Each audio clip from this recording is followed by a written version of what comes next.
किसी ने क्या खूब कहा है कि मन के हारे हार है, मन के जीते जीत। हेलो दोस्तों, मैं हूं आपके साथ आपका दोस्त, आपका अपना एनके रतूड़ी। दोस्तों, बी पॉजिटिव सीरीज की ये चौथी कहानी आपके सामने है। दोस्तों, ये कहानी है एक छोटे राज्य की जिस पर एक बड़े राज्य ने आक्रमण कर दिया था। बड़े राज्य की तरफ से युद्ध की ललकार आई थी। छोटे राज्य का राजा बहुत ही ज्यादा घबरा गया था क्योंकि उसके पास इतना बड़ा सैन्य बल नहीं था। राजा ने अपने सेनापति को बुलाया और पूछा कि हमें क्या करना चाहिए। सेनापति ने तो साफ साफ कह दिया कि इस युद्ध का कोई अर्थ नहीं है, हम इस युद्ध में कभी भी नहीं जीत पाएंगे। राजा बहुत ही ज्यादा दुखी हो गया। उसी राज्य में एक संत हुआ करते थे। राजा उस संत को बहुत ही ज्यादा मानते थे। राजा संत के पास गए और बोले कि मुझे बिना हारे हार मानने में बहुत ही ज्यादा दुख हो रहा है और मेरे सेनापति ने तो ये कह दिया कि हम इस युद्ध को कभी भी नहीं जीत पाएंगे।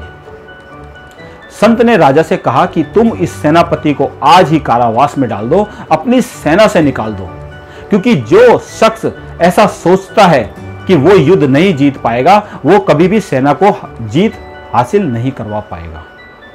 राजा ने संत से कहा कि आपके कहने पर मैं अगर सेनापति को कारावास में डाल दूंगा तो मेरी सेना का नेतृत्व कौन करेगा। संत ने कहा कि मैं करूंगा। राजा ने मन में सोचा कि इन्होंने कभी भी युद्ध नहीं लड़ा, ना ही कभी ये घोड़े पे बैठे हैं, ये मेरी सेना का नेतृत्व कैसे करेंगे। पर राजा के पास कोई विकल्प नहीं था, कोई ऑप्शन नहीं था, तो संत को सेनापति घोषित कर दिया गया। सेना को युद्ध के लिए तैयार किया गया। जब सेना युद्ध के लिए निकली तो रास्ते में एक मंदिर पड़ता था। संत महोदय यानी कि सेनापति ने सेना से कहा कि मैं 2 मिनट के लिए ईश्वर से पूछ कर आता हूं कि हम इस युद्ध को जीतेंगे या नहीं जीतेंगे। सेना ने संत से बोला कि बड़े कमाल की बात करते हो, ईश्वर कैसे आपको बता देंगे। तो संत ने बताया कि मैंने पूरी जिंदगी देवीय शक्तियों से बात की है, मैं उनकी बात को समझ जाऊंगा और सुन के आऊंगा कि वो क्या कहेंगे। सेनापति अकेले ही मंदिर में चले गए। पूरी सेना सेनापति के आने का इंतजार करने लगी। थोड़ी देर में सेनापति यानी संत महोदय वापस आ गए। सेना ने पूछा कि ईश्वर ने क्या बताया।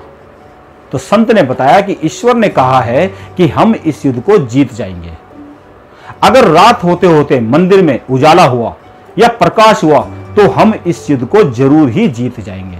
अब तो पूरी सेना रात होने का इंतजार करने लगी। जैसे जैसे रात हुई, मंदिर से उजाला दिखने लगा और रात होते होते मंदिर में बहुत ज्यादा रोशनी उजाला हो गया। पूरी सेना में हर्षो उल्लास बढ़ गया। पूरी सेना युद्ध को जीतने की खुशी मनाने लगी। सेना को तो लगा हम युद्ध जैसे जीत ही गए हैं। सेना ने युद्ध के लिए कूच किया। 21 दिन युद्ध चला और अंत में जीत छोटे राज्य के राजा की हुई। जब युद्ध जीतकर सेना वापस आ रही थी तो वही मंदिर पड़ा और सेना ने संत से बोला कि आप ईश्वर को जाकर धन्यवाद करके आइए। तो संत यानी कि सेनापति ने कहा कि अभी इसकी कोई आवश्यकता नहीं है। तो सेना ने कहा कि आप तो बड़े घमंडी हो, जिस ईश्वर ने पहले ही ये भविष्यवाणी कर दी कि हम युद्ध जीतेंगे, आप उनका धन्यवाद भी नहीं करना चाह रहे हो। तब सेनापति ने बताया कि वो मंदिर में उस दिन मैं दिया रख के आया था, जिसकी रोशनी आपको दिन में नहीं दिखाई दी, पर रात होते होते रोशनी दिखाई देने लगी और आप सब लोगों ने अपने मन में ही युद्ध को जीत लिया था, जिसकी वजह से असंभव काम संभव हो पाया। दोस्तों, हम जैसा सोचते हैं वैसा घटनाओं में परिवर्तित हो जाता है और फिर हकीकत बन जाता है। हमारे चारों तरफ नेगेटिविटी है, बहुत ही ज्यादा टेंशन वाला माहौल है, पर ऐसे माहौल में भी अगर हम पॉजिटिव सोच पाए तो हम अपने चारों तरफ का माहौल पॉजिटिव कर पाएंगे। अपने विचारों का ख्याल रखिए और मिलते हैं अगले वीडियो में। तब तक के लिए गुड बाय।